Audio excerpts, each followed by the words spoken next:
नमस्कार दोस्तों, मैं हृदय मिश्रा आप सभी का स्वागत करता हूं डिकोड एग्जाम के इस डेली करंट अफेयर प्रोग्राम में। कैसे हैं आप सभी लोग? आई होप आप सभी लोग अच्छे होंगे और अपनी पढ़ाई को बहुत ही बेहतर ढंग से कर रहे होंगे। देखिए, आज है 11 अप्रैल और आज का करंट अफेयर्स दरअसल लेट में आ रहा है आपके लिए, और इसके लिए मैं क्षमा प्रार्थी हूं कि कभी कभी जो है आवश्यक चीजें पड़ जाती हैं, इसकी वजह से नहीं आ पाता है, लेकिन बाकी दिवसों में आपको जो है डेली अपडेट इसका मिला करेगा। ठीक है, तो आइए हम लोग बिना देरी के आज के सेशन को स्टार्ट करते हैं। और हम सब लोग क्या करेंगे, सबसे पहले करेंगे रोजाना की तरीके से लास्ट डे का रिवीजन, यानी कि हम लोगों ने क्या कुछ पढ़ा है इस पर हम लोग सीधे तौर पर चर्चा करने वाले हैं। ठीक है, चलिए आइए।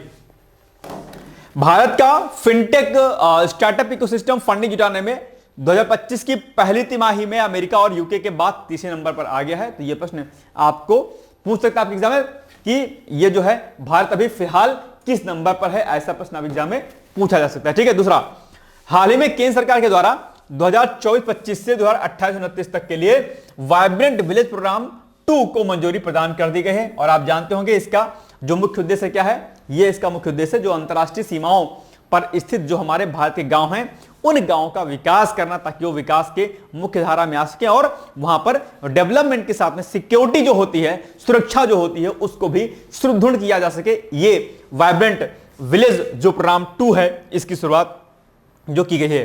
ठीक है, यह योजना 100% केंद्र वित्त पोषण के साथ केंद्रीय क्षेत्र की योजना है। ध्यान दीजिएगा, मैंने कई बार आपसे कहा है कि जब कोई योजना आती है तो उसमें जो फंडिंग किसकी स्टेट की गवर्नमेंट की कितने % होती है, ऐसा फैक्ट आपसे अक्सर पूछा जाता है। तो ये जो वाइब्रेंट विलेज प्रोग्राम है, इसमें जो फंडिंग है, यानी कि इसमें जो वित्त पोषण जो किया गया है, वो 100% जो है केंद्र सरकार की तरफ से किया गया। यानी कि अगर ये प्रोग्राम चल रहा है तो उसमें फंडिंग का काम सेंट्रल गवर्नमेंट ने किया है, स्टेट ने नहीं किया है। कई प्रोग्राम होते हैं जहां पर जो है फंडिंग जो होती है 50-50 होती है। ठीक है, ध्यान दीजिएगा। चलिए, साइन डाई का अर्थ है अगली बैठक के लिए कोई तिथि निर्धारित किए बिना स्थगन की घोषणा करने का अधिकार पीठासीन अधिकारी का होता है। ठीक है, देखो ये क्या है, साइन डाई का अर्थ क्या है, अगली बैठक के लिए कोई तिथि निर्धारित किए बिना। आप जानते होंगे अभी हाल ही में जो है क्या हुआ है, लोकसभा अनिश्चित काल के लिए क्या कर दी है, जो है स्थगित कर दी गई है। अनिश्चित काल के लिए यानी कि कोई टाइम नहीं बताया गया कि कब तक के लिए स्थगित है, तो उस टर्मिनोलॉजी को क्या बोलेंगे हम लोग, उसको बोलेंगे हम लोग साइन डाई का नाम देते हैं। ठीक है, और ये पीठासीन अधिकारी का जो है काम होता है, बाद में जो है राष्ट्रपति इसको अधिसूचित करता है। ठीक है, अब जानते हो, यानी कि अनुच्छेद 85 के अंतर्गत राष्ट्रपति अधिसूचना जारी करके सदन का सत्रावसान करता है। ठीक है, ध्यान दीजिएगा। तो ये क्या है, इंपॉर्टेंट फैक्ट है। इसको ये आर्टिकल जो 85 है, 85 आर्टिकल 85 आपके लिए बहुत महत्वपूर्ण है, इसको आप लोग याद रख लीजिएगा। ओके, चलिए, हाल ही में लोकसभा अध्यक्ष ने उज्बेकिस्तान के ताशकंद में आयोजित 150वें अंतर संसदीय संघ यानी कि इंटर पार्लियामेंट्री यूनियन शिखर सम्मेलन में भाग लिया है। तो ये पॉइंट आप लोग याद रखिएगा। और केंद्रीय कृषि मंत्री शिवराज सिंह चौहान ने 8 अप्रैल को नई दिल्ली में इजराइल के कृषि मंत्री एवी डिस्टर के साथ मुलाकात की है, याद रखिएगा। नेक्स्ट है, राष्ट्रपति द्रौपदी मुर्मू ने 7 अप्रैल को, ठीक है, पुर्तगाल के लिस्बन के सिटी हॉल में आयोजित एक समारोह में लिस्बन के मेयर से लिस्बन शहर का सिटी की ऑफ ऑनर प्राप्त किया है। तो यह पुरस्कार उनको मिला है, ध्यान दीजिएगा। आगे, प्रधानमंत्री श्री नरेंद्र मोदी ने ब्रह्म कुमारी जी की प्रतिष्ठित आध्यात्मिक नेता दादी रतन मोहिनी जी के निधन पर दुख व्यक्त किया है। ठीक है, यह हटा दीजिएगा। अमेरिका द्वारा लेसोथो से आयात पर 50% टैरिफ लगाया गया है और इसीलिए देश क्या है, चर्चाओं में है लेसोथो। ठीक है, चलिए आगे। अब हमने लास्ट क्वेश्चन पूछा था आपसे लास्ट डे में कि उत्तर प्रदेश में जैन और बौद्ध दोनों धर्म का प्रसिद्ध स्थल कौन सा है, तीर्थ स्थल कौन सा है, तो ये कौशाम्बी है। B is the right answer. ठीक, चलिए अब हम आते हैं आज के पहले टॉपिक पर, यानी कि पहला टॉपिक हमारा क्या, प्रोजेक्ट वर्षा। अब प्रोजेक्ट वर्षा नाम ऐसा है कि आप लोग को लगेगा यार कि ये प्रेसिपिटेशन से संबंधित, अर्थात वर्षा से संबंधित है, लेकिन ऐसा नहीं है। इसका संबंध हमारे डिफेंस से है, डिफेंस सेक्टर से है। कैसे है, क्या है, आइए हम इसको देखते हैं। तो आईएनएस वर्षा, आप जानते हो कि नाम संभवतः सुना होगा। तो आईएनएस वर्षा भारत के परमाणु पनडुब्बी बेड़े को रखने के लिए परियोजना वर्षा के तहत, क्या परियोजना वर्षा के तहत आंध्र प्रदेश राज्य में भारतीय नौसेना का नौसैनिक अड्डा है, जिसे विशाखापत्तनम से 50 किलोमीटर दक्षिण में रामबिल्ली में विकसित और विस्तारित किया जा रहा है। तो ये पॉइंट आप लोग को क्या करना है, याद रखना है। प्रोजेक्ट वर्षा के अंतर्गत आईएनएस वर्षा 2026 तक तैयार हो जाएगा। ये फैक्ट आपके लिए इंपॉर्टेंट है भाई कि ये कब तक रेडी होगा, तो 2026 तक। यह सैनिक परियोजना है जिसका उद्देश्य भारत की जल के भीतर परमाणु क्षमताओं को क्या करना, मजबूत करना है। तो ये दोनों फैक्ट आपके लिए सबसे इंपॉर्टेंट भाई कि इसका उद्देश्य क्या है और ये कब तक तैयार हो जाएगा। ठीक है, चलिए अब बताइए प्रोजेक्ट वर्षा के संदर्भ में निम्नलिखित कथनों में कौन सा ऐसे कथन सही है। नंबर 1, प्रोजेक्ट वर्षा के अंतर्गत आईएनएस वर्षा 2026 तक तैयार हो जाएगा, बिल्कुल सही बात है। यह सैनिक परियोजना है जिसका उद्देश्य भारत की जल के भीतर परमाणु क्षमता को मजबूत करना है, बिल्कुल सही बात है। दोनों कथन सही यानी कि सी इज द राइट आंसर। ठीक, चलिए आगे। राष्ट्रीय सामाजिक सहायता कार्यक्रम, ठीक, ये क्या है? हाल ही में ग्रामीण विकास और पंचायती राज पर संसदीय स्थायी समिति ने गांव में गरीब और निराश्रित लोगों पर राष्ट्रीय सामाजिक सहायता कार्यक्रम के प्रभाव पर रिपोर्ट क्या की है, पेश की है। ठीक है, दूसरा क्या है राष्ट्रीय सामाजिक सहायता कार्यक्रम? तो इसकी शुरुआत दरअसल कब होती है? 1995 में, याद रखिएगा, यह फैक्ट आपके लिए बहुत जरूरी है। ठीक है, दूसरा राष्ट्रीय सामाजिक सहायता कार्यक्रम भारत सरकार की एक केंद्र प्रायोजित योजना है जो बुजुर्गों, विधवाओं और विकलांग व्यक्तियों को सामाजिक पेंशन के रूप में वित्तीय सहायता यानी कि फाइनेंशियल सपोर्ट जो है प्रदान करता है। कौन? ये आपका जो राष्ट्रीय सामाजिक सहायता कार्यक्रम है। ठीक है, ये आपके लिए क्या है, रिपोर्ट आने की वजह से ही ये चर्चाओं में है, तो इसलिए राष्ट्रीय सामाजिक सहायता कार्यक्रम के बारे में प्रश्न बनाना क्या है, स्वाभाविक है। इसको आप लोग क्या करिएगा, याद रख लीजिएगा। ओके, चलिए आगे। यह योजना ग्रामीण विकास मंत्रालय भारत सरकार के द्वारा प्रशासित है या पूरी तरह से केंद्र सरकार द्वारा क्या है, वित्त पोषित है, यानी कि सेंट्रल गवर्नमेंट इसमें टोटली क्या करती है, पैसा फंड करती है। ये भी पॉइंट आपको क्या करना है, याद रखना है। तो ये फैक्ट भी आपके लिए क्या है, इंपॉर्टेंट है, याद रहेगा पॉइंट ये। चलिए आगे चलते हैं। अब बताइए राष्ट्रीय सामाजिक सहायता कार्यक्रम की शुरुआत हुई थी, तो अभी हमने आपको बताया 1995 में, तो यानी option number A is the right answer. ठीक बात है। चलिए, कलाकार सुदर्शन पटनायक अब ये चर्चाओं में रहे हैं और आप जानते होंगे रेत के जो है रेत से कलाकृतियां, मूर्तियां बनाने वाले एक महान जो है क्या है, ये अपने आप में एक तरीके से आर्टिस्ट है, आप इनको कह लीजिए। ठीक है, मूर्ति कलाकार है, अपने आप में रेत कलाकार हैं, यानी कि प्रसिद्ध कलाकार सुदर्शन पटनायक रेत कला में अपने उत्कृष्ट योगदान के लिए प्रतिष्ठित फ्रेड डारिंगटन स्टैंड मास्टर पुरस्कार प्राप्त करने वाले पहले भारतीय बन गए हैं। इसलिए यह प्रश्न आपके लिए क्या है, बहुत महत्वपूर्ण है। मैं कई बार कहता हूं, जब कोई भी भारतीय या भारत में कुछ भी ऐसा होता है जो प्रथम बार हो रहा होता है, किसी को कोई किसी पुरस्कार से सम्मानित किया गया या किसी ने कुछ खास अचीवमेंट हासिल किया या कोई भारत में पहली बार कोई समिट आयोजित होती है, तो जब कोई चीज पहली बार आयोजित होती है तो उस टॉपिक से प्रश्न बनना आपके एग्जाम के लिए क्या है, स्वाभाविक है। ऐसे में आपके लिए उन प्रश्नों को टैकल करना बहुत आसान हो जाएगा, क्योंकि आपको पता रहेगा कि भाई ये तो आएगा। जैसे अब ये प्रश्न क्या है, ये आपके पेपर में आउट प्रकार का प्रश्न है। ए भाई, आउट नहीं कर रहा हूं, ठीक है, पता चला हमारा गला पकड़ लो, कल को सर जी ने कहा था तो देखो बताया था तो यही पकड़ लिया, यही आ गया एग्जाम में। ठीक है, ये संभावित है 100% की ऐसा प्रश्न आप एग्जाम में पूछा जा सकता है। पता चले कहीं पेपर लीक हो जाए और हमारा स्क्रीनशॉट लगा दो, ये गुरुजी ने कहा था कि यही वाला पेपर आएगा। पेपर अभी जुलाई में भाई साहब, मैं पहले ही बता दे रहा हूं। ठीक है, गला में पकड़ लीजिएगा। हाँ, आजकल भैया सोशल साइट का जमाना है, कब जबान से क्या निकले और कब आप लोग क्या पकड़ लें, बड़ा मामला गड़बड़ चल रहा है सोशल साइट वाला, और लोग गलती निकालने में सबसे आगे होते हैं।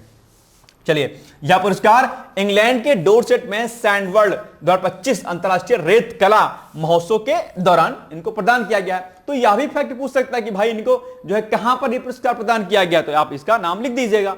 इस अवसर को यादगार बनाने के लिए पटनायक ने भगवान गणेश की 10 फीट ऊंची मूर्ति बनाई, जिस पर विश्व शांति का संदेश लिखा था। और शांति की अगर हम बात करते हैं तो क्या कहा जाता है, हमारे यहां वेदों में कहा गया है कि ओम क्या, ओम सर्वे भवन्तु सुखिनः। अच्छा, ओम एक शब्द आया है, मैं यहां पे थोड़ा सा व्याकरण की एक चीज बता रहा हूं आपको।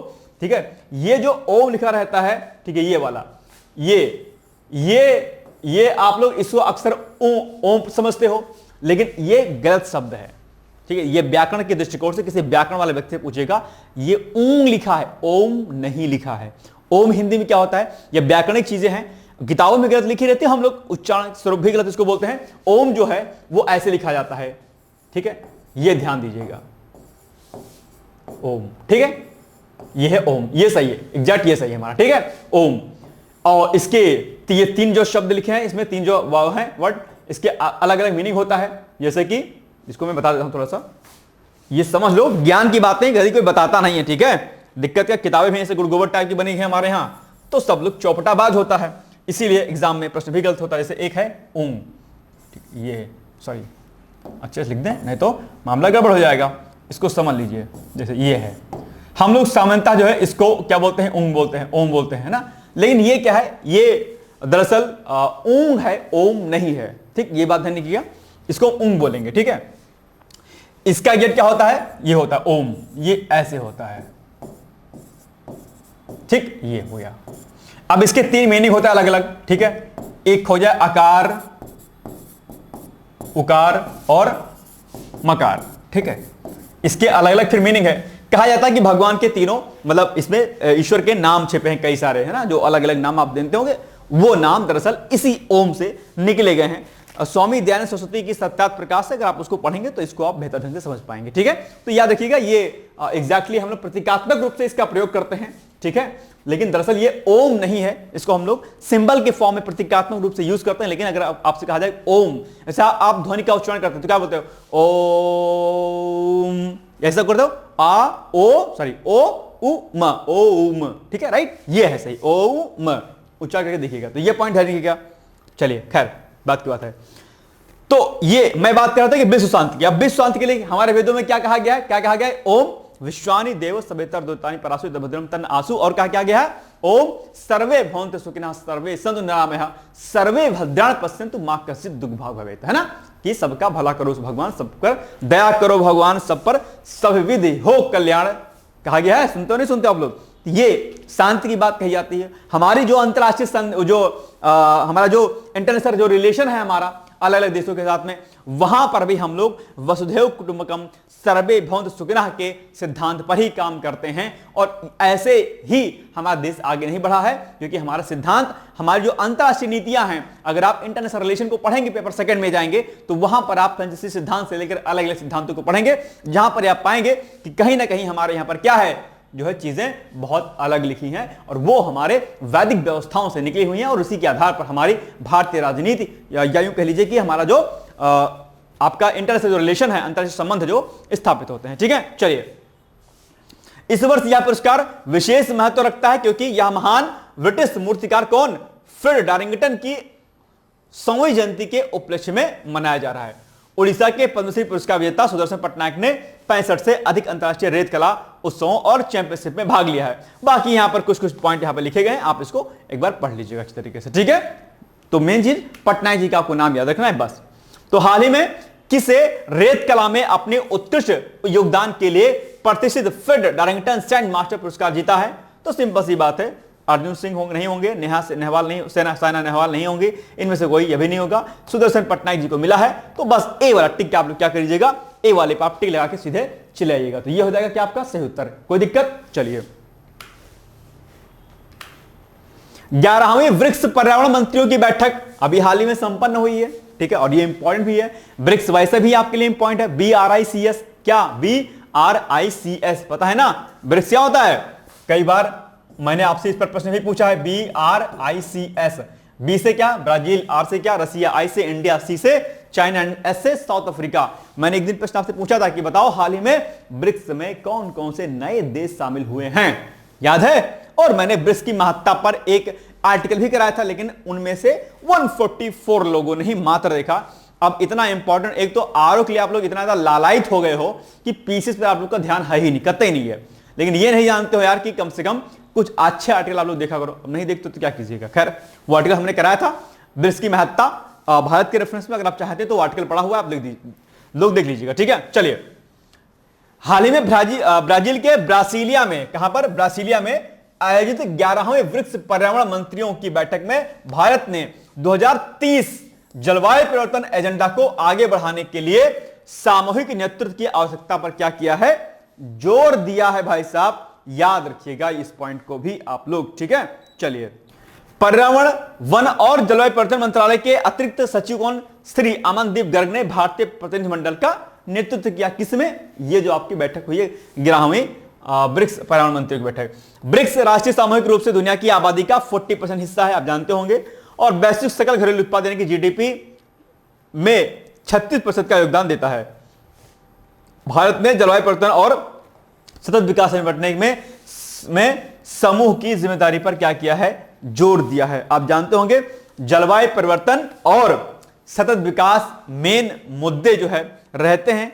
और आइए अब हम देखते हैं कि जो ये अभी बैठक संपन्न हुई इसमें क्या कुछ पॉइंट निकल के सामने आ रहे हैं। और ध्यान दीजिएगा, अक्सर ऐसे प्रश्न मुख्य परीक्षा में खूब पूछा था, अगर पीसीएस का आप लोग एग्जाम देते होंगे तो। ठीक है, तो ब्रिक्स देश मरुस्थलीकरण, आप देखो एक टर्मिनोलॉजी क्या है यहां पर, अभी हम बताते हैं आपको। ब्रिक्स देश मरुस्थलीकरण, प्रदूषण और जैव विविधता की हानि जैसी समान पर्यावरणीय चुनौतियों का सामना कर रहे हैं, इसलिए भारत ने सामूहिक अभियान और साझा जिम्मेदारी के महत्व पर बल दिया है। यानी कि ये जो समस्या आप देख पा रहे हैं, कौन कौन सी समस्या है, एक समस्या आपकी कौन सी है, मरुस्थलीकरण, प्रदूषण और जैव विविधता की हानि यानी कि हरासमेंट ऑफ बायोडायवर्सिटी। ठीक है, ये तीन बड़े मुद्दे हैं जिस पर साझा कार्यक्रम के लिए सरकार ने बात कही है। एक बात ध्यान रखिएगा यहां पर, ये जो तीन पॉइंट आपके नजर आ रहे हैं यहां पर, मरुस्थलीकरण, प्रदूषण और जैव विविधता, ये तीन के तीनों टॉपिक आपके एग्जाम के लिए क्या है भाई साहब, बहुत महत्वपूर्ण है। यहां पर प्रश्न आपके एग्जाम में क्या होते हैं, खूब पूछे जाते हैं। तो मैं आपसे अपेक्षा करता हूं कि आप ये तीन के तीनों टॉपिक, कौन कौन से तीनों टॉपिक, एक नंबर टॉपिक क्या आपका, एक टॉपिक आपका क्या, मरुस्थलीकरण। ठीक है, क्या, मरुस्थलीकरण। आप लोग इसको क्या करिएगा, अच्छी तरीके से आप लोग इसको रेडी करके आइएगा। ठीक है, मरुस्थलीकरण। ठीक है, दूसरा प्रदूषण। अब प्रदूषण में भाई साहब कई प्रकार के प्रदूषण होते हैं, आप जानते होंगे, जल प्रदूषण, वायु प्रदूषण, प्राथमिक प्रदूषक, द्वितीय प्रदूषक, पोल्यूटेंट क्या होते हैं। ठीक है, ऐसा भी प्रश्न आता है। और ये जो आपका जैव विविधता है, क्या, जैव विविधता। ठीक है, अब जैव विविधता आपके चैप्टर जो आपके एग्जाम में है क्या है, बहुत इंपॉर्टेंट है और यहां से खूब प्रकार के प्रश्न आपके एग्जाम में पूछे जाते हैं। ये दोनों टॉपिक आपके लिए खूब इंपॉर्टेंट है। और ये जो मरुस्थलीकरण है इस पर मेंस में आपके प्रश्न खूब पूछा जाता है, मेंस डिजर्टिफिकेशन इसको बोलते हैं, मरुस्थलीकरण। मैं आपसे अपेक्षा करता हूं, ये आपको मैं टास्क नंबर 1 देता हूं कि आप लोग इसको, इन तीनों टॉपिक को आज ही क्या करिएगा, रेडी कर लीजिएगा।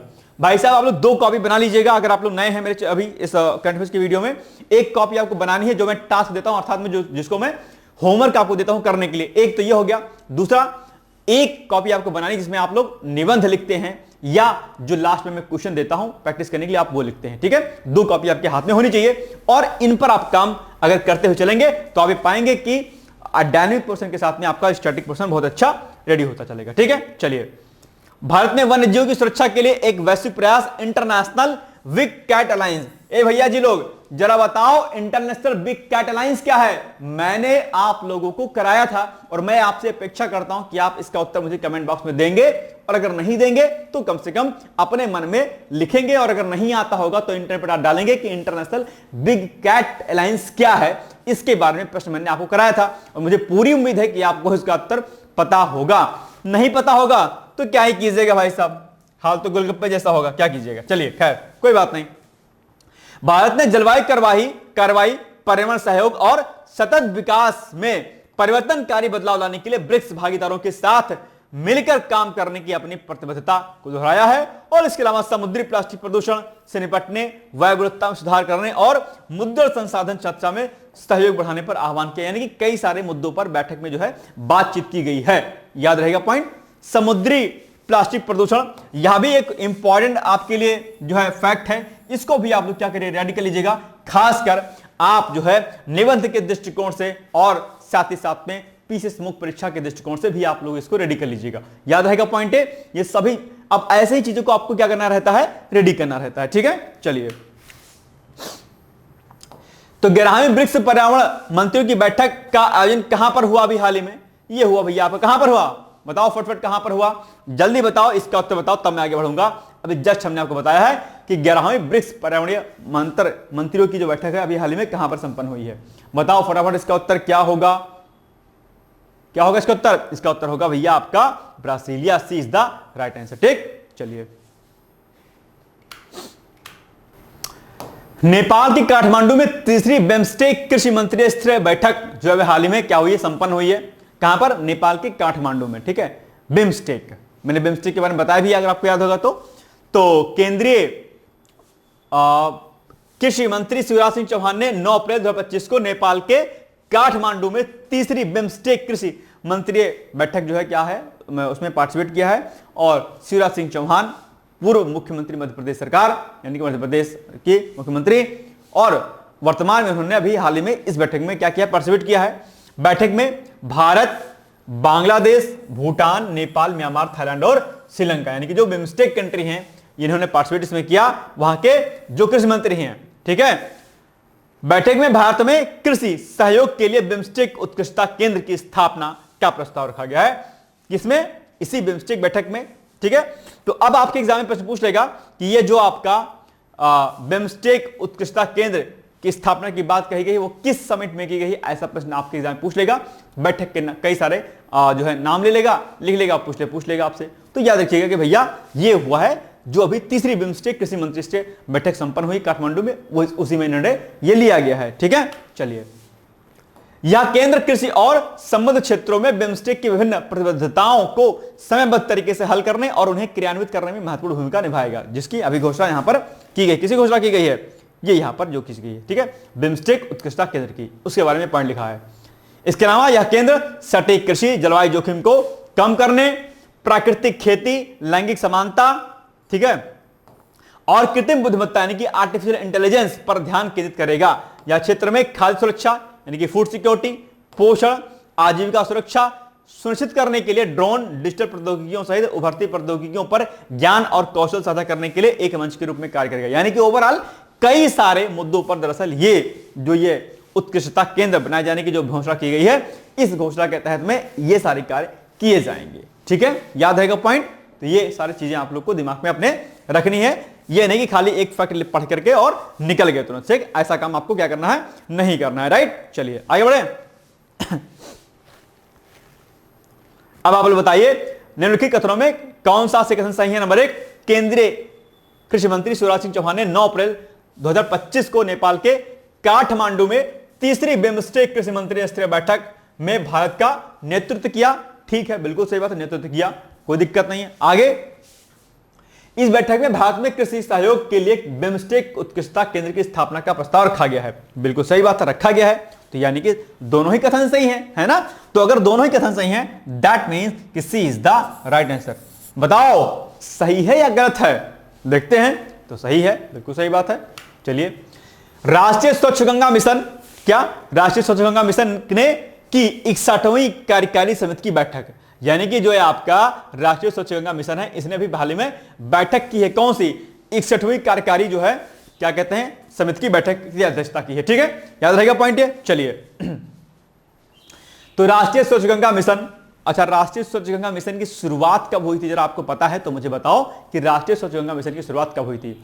या नमामि गंगे जो प्रोजेक्ट आप सुनते होंगे, नमामि गंगे प्रोजेक्ट में क्या कुछ चीजें हैं, अगर आप उसके बारे में जानते हैं तो 2-4-6 लाइन जरूर लिखिएगा अपनी कॉपी में। ठीक है, चलिए, तो राष्ट्रीय स्वच्छ गंगा मिशन ने 9 अप्रैल को अपनी 61वीं जो है कार्यकारी समिति की बैठक में गंगा नदी और उसकी सहायक नदियों की सफाई के लिए 900 करोड़ रुपए से अधिक लागत की कई अहम परियोजनाओं को मंजूरी प्रदान की है। तो बस इसी चर्चाओं में है। बैठक की अध्यक्षता राष्ट्रीय स्वच्छ गंगा मिशन के महानिदेशक राजीव कुमार मित्तल ने की, और इन परियोजनाओं का उद्देश्य गंगा नदी की सेहत सुधारना, गंदे पानी को ठीक से प्रबंधित करना और शहरों में स्वच्छता व्यवस्था को बेहतर करना। और इसी के कंटेक्स्ट में बहुत प्रकार के नए एसटीपी और नए ईटीपी प्लांट लगाने की घोषणा की गई है। आप कहेंगे सर यू क्या हुआ है एसटीपी और ईटीपी, तो इस एसटीपी को बोलते हैं सीवेज ट्रीटमेंट प्लांट और ईटीपी को बोलते हैं इफ्लुएंट ट्रीटमेंट प्लांट। आप कहेंगे सर यू क्या हुआ है, यू गड़बड़ मामला चला, फुल फॉर्म बता रहे हो भाई साहब। तो ये सीवेज ट्रीटमेंट प्लांट एसटीपी, जो लोग केमिस्ट्री से एमएससी होंगे, बीएससी केमिस्ट्री से एमएससी होंगे खासकर, या ईवीएस से जो लोग पढ़े होंगे, है ना, वो लोग जानते होंगे इसको खासकर एसटीपी के। जो सीवेज होता है ना आपका, सीवेज को ट्रीट करने का काम कौन करता है, एसटीपी प्लांट्स करते हैं। आपके शहरों में लगे होंगे कई सारे एसटीपी प्लांट होंगे जहां पर पानी शहर का आता है, सीवेज वाटर आता है, फिर इसको ट्रीट किया जाता है, उसके बाद उसको फिर नदी नाले जो भी होते हैं उसमें यूज किया जाता है, या फिर इरिगेशन वाटर के रूप में यूज किया जाता है। किसका पानी, एसटीपी प्लांट का। और जब एसटीपी जो एसटीपी होता है, अगर बड़े बड़े देशों में अगर आप देखेंगे तो इसी एसटीपी पर खूब प्रॉपर तरीके से अगर इसका वाटर ट्रीट कर दिया जाता है तो इसी सीवेज वाटर को भाई साहब ड्रिंकिंग वाटर में कन्वर्ट कर दिया जाता है। हाँ सही बता रहा हूं, ठीक है। बड़े बड़े शहरों में जो ड्रिंकिंग वाटर कई बार आता है ना, वो सीवेज वाला एसटीपी वाला भी आता है। ध्यान दीजिएगा, गांव में रहिएगा तो बढ़िया शुद्ध पानी पीजिएगा, नहीं तो यह पीजिएगा एसटीपी वाला, ठीक है। मामला गड़बड़ चल रहा है, पता ही नहीं होगा आप लोगों को क्या कीजिएगा। खैर कोई बात नहीं। ETP plant, effluent treatment plant, ये क्या होता है? ये जो इंडस्ट्रियल वेस्ट होता है आपका ना, उस इंडस्ट्रियल वेस्ट को ट्रीट करने का काम करता है। हर कंपनी के पास अपना ईटीपी प्लांट होना चाहिए। एनजीटी के अकॉर्डिंग सीपीसीबी, किसके अकॉर्डिंग? सीपीसीबी। क्या नाम है इस भैया? सीपीसीबी। क्या नाम है इसका? CPCB, central pollution control board. अगर कोई भी इंडस्ट्री के यहां पर अगर ईटीपी प्लांट रही है तो उस पर भयंकर जुर्माना लगता है और कंपनी को ठप्पा मार के बंद करने का भी अधिकार किसके पास होता है? सीबीसीबी के पास होता है और एनजीटी के पास होता है। एनजीटी, सीपीसीबी, एनजीटी भैया चर्चाओं में आ गया। जरा देख लो क्या है ये चीज। क्या? सीपीसीबी, क्या? CPCB and NGT. क्या है ये? दोनों भला कौन सी है? सीपीसीबी को क्या बोलते हैं? सेंट्रल पॉल्यूशन कंट्रोल बोर्ड, ठीक है, याद रहेगा। ये क्या करता है? वायु प्रदूषण, जल प्रदूषण पर ध्यान केंद्रित करता है। एनजीटी, नेशनल ग्रीन टर्मिनल, राष्ट्रीय हरित क्या अधिकरण, ठीक है। इसकी स्थापना कब होती है? बताओ, इसकी स्थापना वर्ष कब होती है और इसका क्या काम है? अगर ये प्रश्न अगर आप लोग नहीं बता पाए, ठीक है, अगर ये प्रश्न आप नहीं बता पाए एनजीटी के बारे में, ठीक है, एनजीटी इसकी स्थापना वर्ष क्या है? बताओ, फट से मुझे बताओ इसकी स्थापना वर्ष कब है और इसका कार्य बताओ कि भैया इसका कार्य बेसिकली क्या होता है। अगर एनजीटी के बारे में आप नहीं बता पाए तो ऐसे करिएगा, इसमें पानी लीजिएगा, इसको क्या बोलेंगे? चुल्लू भर पानी में क्या करना है आपको, ठीक, समझ गए? बस। तो मुझे उम्मीद है कि आप लोग इसका उत्तर मुझे जरूर बताएंगे और देखते हैं कि कमेंट कौन कौन करता है एनजीटीपी की स्थापना। अब सीपीसीबी के पास विशेषाधिकार कई प्रकार के होते हैं। यहां पर कई सारे मित्र हमारे काम भी करते हैं। ऐसे ये सेंट्रल का होता है पोल्यूशन कंट्रोल बोर्ड, ऐसे हर स्टेट का पोल्यूशन कंट्रोल बोर्ड भी होता है। तो ये लोग क्या काम करते हैं? ETP plant, effluent treatment plant, जो कि इंडस्ट्रियल वेस्ट वाटर को ट्रीट करने का कार्य करता है। तो जो है ये लोग क्या करते हैं? विजिट करते हैं अलग अलग कंपनियों में, वहां पर छापा मारते हैं, देखते हैं कि ईटीपी है कि नहीं है, ठीक है।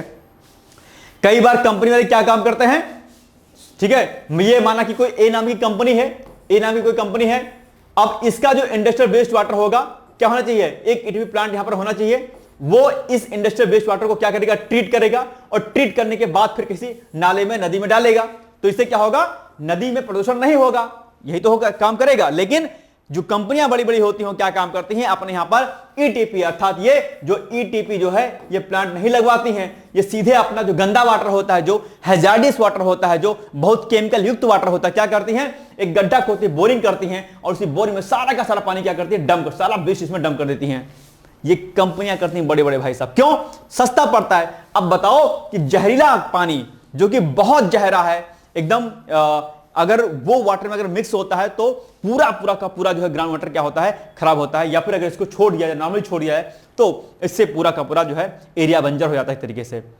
तो चूंकि ये टेक्नोलॉजी महंगी पड़ती है ईटीपी लगाना, तो लोग पैसा बचाने के लिए कंपनियां ऐसा काम कर लेती हैं। अब सीपीसीबी वाले भाई साहब यहां जाते भी हैं तो कई बार क्या होता है? मामला घपला हो जाता है और ये छूट जाते हैं भाई साहब।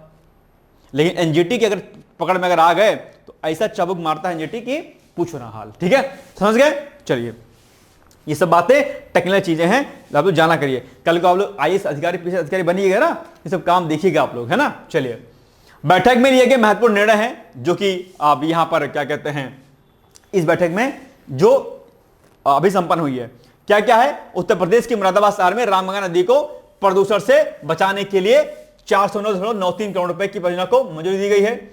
इसके तहत 15 एमएलडी और 65 एमएलडी क्षमता के 2 सीवेज ट्रीटमेंट प्लांट यानी कि एसटीपी प्लांट लगाए जाएंगे और 5 बड़े नालों को डाइवर्ट कर नदी में सीधा गंदा पानी गिरने से रोका जाएगा। आप जानते होंगे गंगा नदी में क्या होता है? जो शहर के सीवेज वाटर होते हैं सीधे डंप कर दिए जाते हैं। इसी के लिए शहरों का गंदा पानी, नालों का गंदा पानी, ठीक है, आपकी गंगा नदी में ना जाए, इसी के लिए जो है एसटीपी प्लांट लगाए जाते हैं कि भाई पहले गंदा पानी नाले का पानी ही कैसे में जाए? एसटीपी प्लांट में जाए, वहां पर वो ट्रीट किया जाता है। ट्रीट करने की प्रोसेस होती है, primary secondary and tertiary phase होते हैं इसके जो है प्रोसेस करने के। उसके बाद फिर जो पानी निकलता है वो शुद्ध होता है, उसको फिर जो है नाल उसमें गंगा नदी में डाला जाता है। फिर आप उसमें डुबकी लगाते हो, ठीक है। क्या कीजिएगा, ये गंगा नदी को इन लोगों ने बर्बाद कर दिया कंपनी वालों ने, क्या कीजिएगा। वहीं बिहार के आरा शहर में 328.29 करोड़ रुपए की परियोजनाओं को हरी झंडी दी गई है, जिसमें 47 MLD क्षमता का सीवेज ट्रीटमेंट प्लांट और 19.5 किलोमीटर लंबा सीवर नेटवर्क बनाया जाएगा, ताकि सीवर वाटर को हम जो है एसटीपी में कन्वर्ट कर सकें। ठीक है, ये और बाकी कई सारे पॉइंट यहां पर दिए गए हैं, आप लोग इसको आराम से इत्मीनान से बैठ करके पढ़ लीजिएगा। ठीक है, क्या क्या पॉइंट यहां पर दिए गए हैं। एक पॉइंट यहां पर भैया और है, अच्छा वो यू क्या है, वो ये है भैया कि दिल्ली में यमुना नदी का मामला खूब चला था। बीजेपी की गवर्नमेंट है भी वर्तमान सरकार में, वहां पर आम आदमी पार्टी ने वादा किया था कि हम यमुना को साफ कर देंगे, लेकिन आपने यमुना नदी का हाल देख लिया है। अब आप ये मत कहिएगा कि हम बीजेपी के सपोर्टर हैं महाराज, ठीक है, जो कार्य में उसकी बात कर रहा हूं, आप लोग तो अलग ही सेंस में चले जाते हो, पता नहीं कहां से।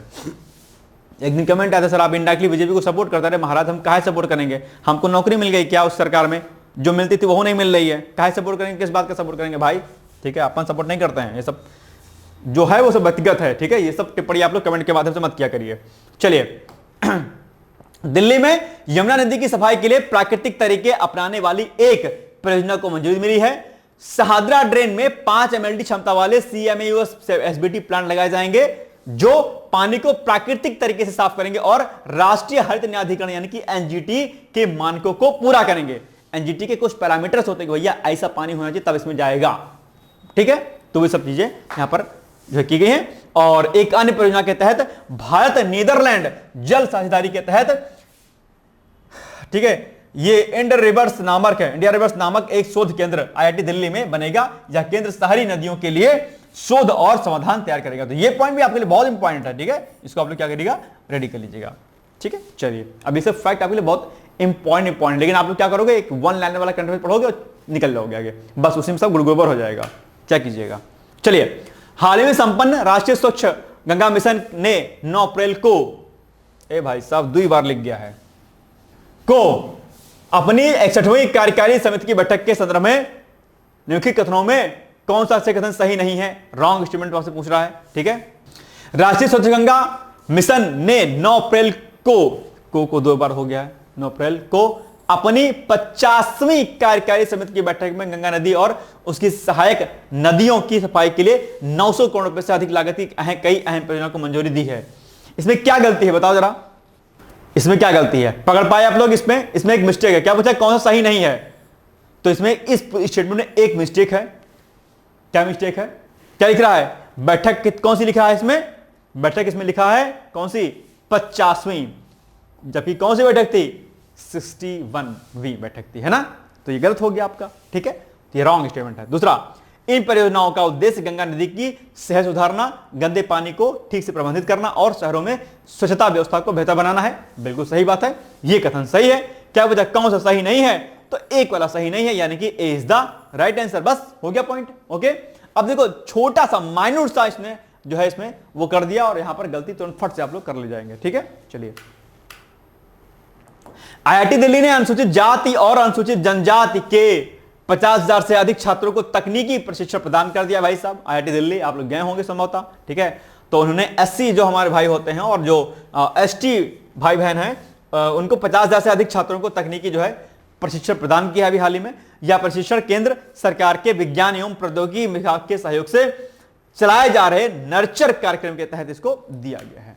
तो ये चर्चाओं में है, और जुलाई 2023 में शुरू हुई इस पहल का उद्देश्य SC/ST समुदाय के छात्रों को आर्टिफिशियल इंटेलिजेंस, रोबोटिक्स, ड्रोन तकनीक मतलब टेक्नोलॉजी या तकनीक, मेडिकल टेक्नोलॉजी जैसी उभरती और परिवर्तनकारी तकनीकों में दक्ष बनाना है, ताकि वे अपने करियर में आत्मनिर्भर और सशक्त बन सकें। ये दरअसल मेन उद्देश्य रहा इसका। ठीक है, चलिए, बाकी IIT दिल्ली का technology innovation hub iHub foundation for कार्बोटेक्स इस कार्यक्रम को संचालित कर रहा है। इसने मात्र 13 महीनों में देश भर के 600 से अधिक संस्थानों में 50,000 से ज्यादा SC/ST छात्रों को प्रशिक्षित किया है। ठीक है, चलिए, अब बताइए निम्नलिखित कथनों में कौन सा कथन सही है। नंबर 1, IIT दिल्ली ने अनुसूचित जाति यानी कि SC और ST के 50,000 से अधिक छात्रों को तकनीकी प्रशिक्षण प्रदान किया है। ठीक बात है, बिल्कुल किया है।